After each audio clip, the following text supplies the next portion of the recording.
In the late 19th century, fear gripped the lands of Nepal and India's Kumaon region. A deadly Bengal tigress, later named the Champawat man-eater, terrorized villagers, taking hundreds of lives. But what turned this magnificent predator into a ruthless killer? It began in Nepal, where the tigress developed a taste for human flesh. Some say she had been wounded by a hunter, making it impossible for her to hunt normal prey. Desperate, she turned to an easier target, humans. She would attack in broad daylight, dragging victims away in seconds. When Nepalese authorities failed to stop her, she was driven across the border into India's Kumaon region, where the nightmare only worsened. Over the next few years, the tigress killed an estimated 436 people, the highest number ever recorded for a man-eating tiger.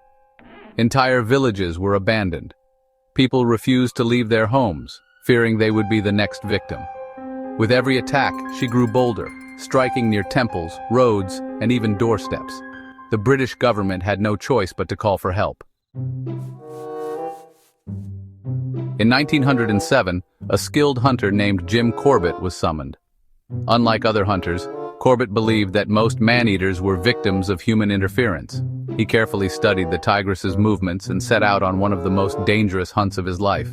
Corbett discovered the tigress had a chilling pattern. She killed in one village, then traveled miles away to feed, making her nearly impossible to catch.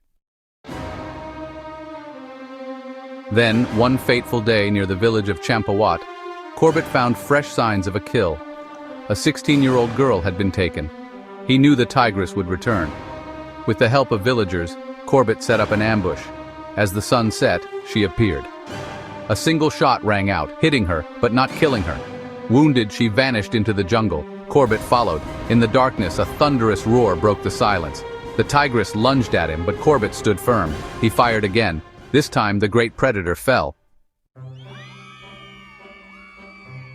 The reign of terror was over. The people of Champawat could finally live without fear. But Corbett discovered something tragic. The tigress had broken canine teeth, likely from a hunter's poor shot. Unable to hunt her natural prey, she had been forced into a life of killing humans. This realization changed Corbett forever. He spent the rest of his life not just as a hunter but as a conservationist, fighting to protect India's wildlife and prevent such tragedies from happening again. Soft music fades out, ending with a quote on screen. A tiger does not turn into a man-eater by choice. It is we humans who force it into that path. Jim Corbett.